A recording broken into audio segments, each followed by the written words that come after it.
عايش في نظريه مركز الكون. هو مقتنع تماما ان هو الشمس واحنا مجرد كواكب مظلمه، شغلتنا الوحيده ان احنا نلف حواليه ونقعد نعكس نور. وفنان يخليك تعتذر له على الغلطه اللي هو عملها فيك. سيزون المشاعر خلصنا فيه فحص الوجع، ودلوقتي احنا في سيزون الظواهر. بنفحص الكائنات اللي ماشيه وسطنا وبتنشف رقنا. انا الفحيص وحولت البني ادمين ومواقفهم لمنتجات ورجعت عشان افحصهم. اهلا بيكم في مخزن الدنيا.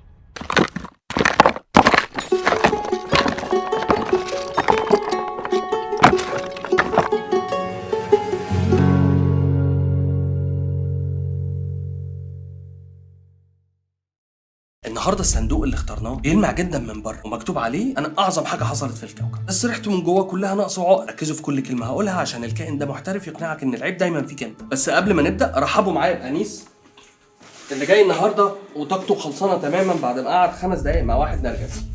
النهارده هنشوف هل النرجسي ده بطل القصه ولا مجرد طفل خايف مستخبي ورا بدله مقاسها كبيره عليه.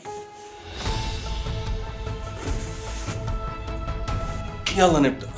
الظاهرة دي بدأت من أيام جدنا الفحيص. زمان النرجسي كان بيموت بدري لأنه ما بيتعاونش مع القبيل، بس للأسف بعد التطور البشري حصل جليتش أو عطل. الثقة الزايدة حتى لو كدابة بقت بتجذب الناس وتخدعهم، والنهاردة السوشيال ميديا عملت للنرجسي مسرح واديته مايك وبقينا احنا الكومبارس في مسرحيته المريضة. أخطر حاجة في الشخص النرجسي إنه عنده جهاز تشويش حساس جدا اسمه الجاز لايتنج أو التلاعب بالعقول. المصطلح ده علميا جه من مسرحية قديمة سنة 1938 كان فيها زوج بيوطي إضاءات لمبات الغاز في البيت، ولما مراته تقول له النور بيضعف يا حبيبي يزعق ويقول لها أنت مجنونة وبتتخيلي. النرجسي بيعمل كده بالظبط، بيقلب عليك الترابيزه، يخونك ويقول لك انت خنقتيني، يشتمك ولما تزعل يقول لك انت حساس بزياده كده انت ما بتهزرش ولا ايه. هو بيخليك تشك في ذاكرتك وفي عينك وفي قواك العقليه لحد ما تسلم له دماغك يا معلم. طب ازاي نقفشه بدري؟ لو البخيل بينشفها عليك في الفلوس فالنرجسي بيسرق روحك. العلاقه مع النرجسي بتبدا بقذف حب، لاف بومينج، يحسسك انك ملك، يرفعك لسابع سما، مش عشان بيحبك لا عشان يضمن انك بقيت ملكه. واول ما يضمنك تبدا مرحله التقليل او الديفالويشن، يبدا يسحب منك كل الدعم، ينتقد لبسك، طموحك، صحابك، لحد ما يتاكد انه بيعزلك عن الدنيا كلها وتبقى انت مصدر طاقته الوحيد. يسموها ذا نارسيسستيك سبلاي.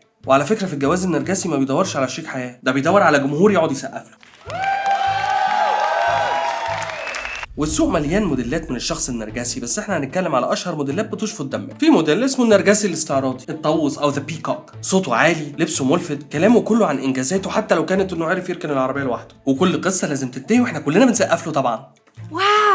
وفي النرجسي الضحيه او ذا فيكتيم، بيسموه الثعبان الاملس، اخطر نوع، دايما مكتئب والدنيا كلها ظلماه يا عين. المديرين بيحاربوه عشان كفاءته، بيشفط التعاطف بتاعك وطاقتك عشان تفضل تطبطب عليه طول العمر. وفي نرجسي السبوبه او المنقذ، بيسموه ذا كوميونال، ده اللي بيعمل خير بس لازم يجيب معاه فرقه حسب الله وهو بيعمله، وهو بيتبرع تلاقي ناس بتلعب مزيكا وبتصور عشان يتقال عليه في الاخر الراعي الرسمي للانسانيه، مش عشان بيحب الخير. وفي مفسد الفرحه او ذا جوي كيلر، ده اللي اول ما تنجح او يبقى عندك مناسبه حلوه يخترع مشكله او يمرض فجاه عشان يسرق منك الفرحه وترجع تبص له هو. سخيف جدا. وفي بتاع المزايده، ذا وان ابر، تقول له انا مصدع يقول لك يا ريتني كنت مصدع بس زيك، ده انا عندي ورم في المخ بقالي شهر ومستحمل وما بشتكيش. لازم وجعه او فرحه يكون اكبر من اللي عندك. وفي زهايمر ما بعد الخناقه، يبهدلك ويشتمك بالليل وتصحى الصبح تلاقيه باعت لك هناكل النهارده يا حبيبي، كانه عمل فورمات اللي حصل امبارح، ولو فتحت بقك يقول لك انت نكدي وبتحب تقلب في القديم. وفي مدير الكريدت، المدير اللي لما التيم ينجح يقف في الصوره لوحده ويقول خطتي العبقريه، ولما البروجكت يقع يقول لك الموظفين دول فشلوا وما بيفهموش. طب هو ليه في بني ادم ممكن يقرر انه يعيش اله على الارض؟ ندخل جوه دماغ النرجسي، تفتكروا هو شايف نفسه عظيم بجد؟ العلم بيقول العكس تماما. النرجسي اكتر كائن هش ومكسور من جواه، عنده عقده نقص وجرح قديم مخبيهم ورا الايجو المنفوخ ده، محتاج يوطيك عشان يبان النقط. الغرور ده مش ثقه بالنفس، ده درع بيحمي بيه طفل مرعوب جواه. العلماء عملوا مسح مغناطيسي او MRI سكان لادمغه النرجسيين واكتشفوا كارثه، لقوا ان عندهم نقص في الماده الرماديه اللي بيسموها الجراي ماتر في منطقه في المخ اسمها الليفت انتيريور انسيولا. دي المنطقه المسؤوله عن الامباثي او التعاطف.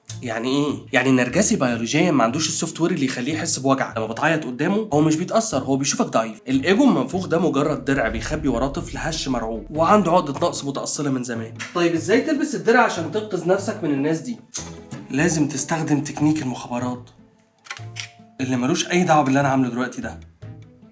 اول حاجه استخدم طريقه الطوبه الرمادي، ذا جراي روك ميثود. النرجسي بيتغذى على دموعك وعصبيتك، دي اكلته المفضله، احرمه منها، خليك ممل، ملامحك ثابته، ردودك اوكي تمام، رايك يحترم. لما بيلاقيك حته سد هيزهق ويروح يشفط حد غيرك. حط حدود من تيتانيوم، في قاعده اسمها الاربع لقات، دونت جاستيفاي، دونت ارجيو، دونت ديفند، دونت اكسبلين. ما تبررش، ما تتخانقش، ما تدافعش عن نفسك، ما تشرحش، قول لا او اسكت. التبرير بيديله ذخيره يضربك بيها. وفي حاجه اسمها التوثيق او ذا سكرين شوت شيلد، بما انه بيلعب في عقلك وبينكر كل اللي قاله خلي دايما معاك اثباتات، سكرين شوتس، رسائل، عشان لما لما يجي يجننك تبص فيها وتتاكد ان العيب في دماغه هو او دماغها هي. طب هل له علاج؟ الحقيقه المره يا صديقي الفحيص لا. النرجسي مش شايف نفسه عيان عشان يروح لدكتور يتعالج، ولو راح لدكتور بيعمل كارثه، حاجه اسمها ويبنايزنج سايكولوجي، بيتعلم مصطلحات علم نفس من الدكتور اللي هو راح له عشان يرجع يستخدمها ضدك، ويقول لك دكتوري قال ان انت اللي توكسيك، وبتصدقه لانه كلامه فعلا علمي بس مش عليك. لو النرجسي ده مديرك او حد من عيلتك مضطر تتعامل معاه، استخدم بروتوكول الطوبه الرمادي. لكن لو صاحب او ديت او في خطوبه، البتر الفوري، اقطع واجري وما تبصش وراه. يا صديقي الفحيص، انت مش مصحه نفسيه فاتحه ابوابها عشان تعالج الناس ببلاش. اللي يخليك تشك في نفسك وتطفي نورك عشان هو ينور مكانه بره المخزن وبره حياتك كلها. بالكومنتات احكوا لي عن اكتر موقف طلع من شخص نرجسي في حياتكم حاول يجننكم بيه وازاي قفشته. الحلقه الجايه من سيزون الظواهر هنفتح فيها صندوق مقفول ب 100 اف وصاحبه حالف ما يدي مفتاحه المخلوق. حلقه الاستقلال المتطرف او الهايبر اندبندنس، كائن انا مش محتاج حد وانا هعمل كل حاجه لوحدي. استنوا حلقه هتوجع الناس اللي فاكره نفسها قويه بزياده، وهنكشف ازاي القوه المفرطه دي هي اقصى درجات الهشاشه. انيس من كتر ما اتنفخ من الشخصيات النرجسيه وطلب مني افرقعه عايز يقول لكم حاجه. الشمعه اللي بتحرق نفسها عشان تنور قدام مرايه بتسيح وتخلص، عشان المرايه ما بتعكسش حد غير نفسها في الاخر.